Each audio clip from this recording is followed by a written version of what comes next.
ऐसी एक बार की कथा आती है कि यशोदा मैया के मन में विचार आया कि हम साकेत धाम चलते हैं, गोलोक धाम से साकेत धाम चलते हैं। किससे मिलने? कौशल्या मैया से, उनके राम लला से मिलने।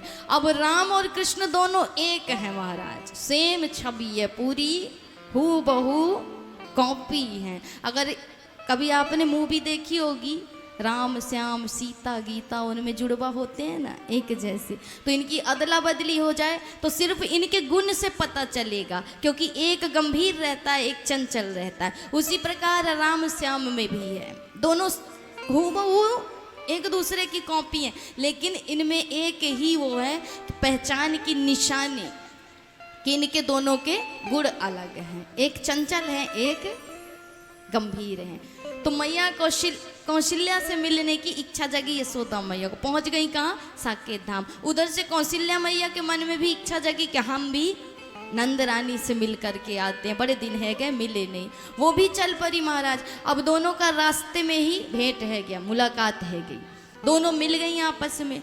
आपस में वो दोनों बातें करने लगी, सत्संग करने लगी। इधर दोनों बालक ऐसे घुले ऐसे मिले कि पता ही नहीं चला कब अदला बदली है गई। अब राम जी को लेकर के चली गई मैया यशोदा और कृष्ण को लेकर के चली गई मैया कौशल्या।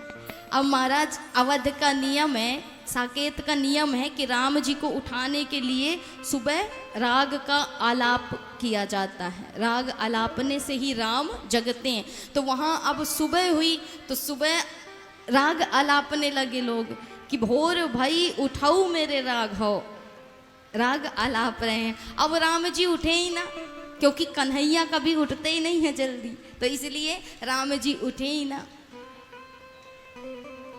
अब राम उठे नहीं तो फिर काम कैसे बने महाराज?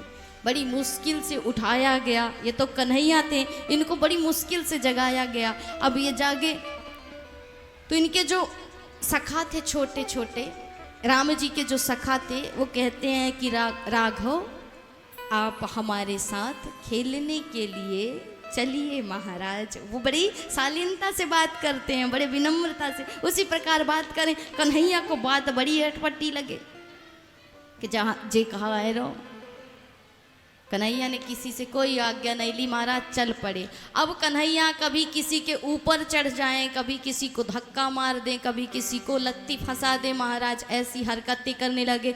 सखा भी सोच रहे हैं कि आज रामलला को हो क्या गया है, रोज तो स्पर्श भी न करें, आज तो लत्ती फंसा रहे हैं महाराज, आज समस्या कहाँ है कि लोग समझ ही नहीं पा रहे हैं। अब इसी के विपरीत स्थिति है कहाँ? गोलोक धाम में। कन्हैया उठे, सूर्य उदित होने के बाद यहाँ राम जी उठ गए। पहले ही उठ कर के आए, मैया माँ हमें स्नान करा दीजिए। माँ बोलती है कि बाहरे छोरे, आज तो बड़ी विचित्र बात है गई। मेरो कन्हैया सूर्योदय से पहले जग गया और इतनी शालीनता से, इतनी विनम्रता से ढंग से बात करे। मैया ने कही कोई बात नहीं, स्नान करा दिया। अब स्नान करा दिया तो जो ग्वाल बाल सखा आए वो कहने लगे, ओए नंद के चल खेलवे के ताई। राम जी कहते हैं कि मैया आपकी आज्ञा हो माँ तो हम खेलने के लिए जाएं। माँ भी सोचती हैं कि आज कहाँ भयो जाए छोरे को, कहाँ आएगा वो, बाबरो आएगा वो का। मैया ने कह दिया कि जा लाला खेलने के लिए। अब महाराज जितने ग्वाल बाल हैं वही हरकतें करें जो कन्हैया के साथ करें, कभी ऊपर चढ़ें, कभी लत्ती फंसाएं, कभी धक्का दें। लेकिन राम जी को ये बात अच्छी न लगे तो राम जी कहें कि कृपया आप हमसे दूर रहें, इस तरह की हरकतें ना करें। तो ग्वाल बाल सखाओं को बड़ा विचित्र लगे कि आज कन्हैया को कहाँ आएगा। अब महाराज भेद तो तब खुला जब मिल गई गोपियां राह में, और मार्ग में जब गोपियां मिली तो गोपियां छेड़ने लगी कन्हैया समझ के। अब राम जी कहें कि हे देवियों आप हमसे दूर रहें, चूँकि हम स्त्रियों का स्पर्श नहीं करते, हमने एक पत्नी का व्रत धारण कर रखा।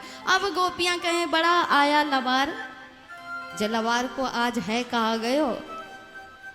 गोपियों ने कही च्यों रे लाला चल नेक बांसुरी बजाए दे। राम जी कहते हैं कि देखिए कृपया करके हमें छोड़ दीजिए, हमसे बांसुरी वांसुरी बजानी नहीं आती, हमें तो सिर्फ धनुष बाण चलाना आता है। अब गोपियों को कुछ बात समझ में आई कि आज ये उल्टी हरकतें कैसी हो रही हैं, इतनी विनम्रता इतनी शालीनता से और कन्हैया बात करे महाराज, संभव नहीं है। जा करके नंद रानी को सारी बात बताई। मैया यशोदा को समझने में देरी नहीं लगी कि बालकों की अदला बदली है कि इधर से मैया यशोदा चली बदलने के लिए, उधर से कौशल्या मैया चली गई। मैया कौशल्या ने देख करके बालक को कहा कि यशोदा तेरा बालक बड़ा ही चपल है, बड़ा ही चंचल है, बहुत ही नटखट है।